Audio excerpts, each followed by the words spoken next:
ለመላው የእስልምና እምነት ተከታዮች እንግዲህ መልካም የጾም ወር እንዲውላችሁ እየተመኘን አንድ አሪፍ ነሺዳ አሪፍ የረመዳን ቀለማት የተሰኘ ነሺዳ እንጋብዛችኋለን።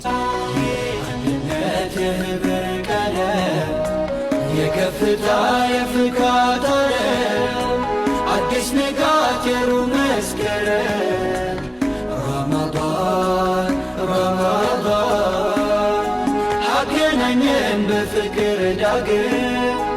የአንድነት የህብር ቀለም የከፍታ የፍካታ አዲስ ንጋት የሩህ መስከረም ረመዳን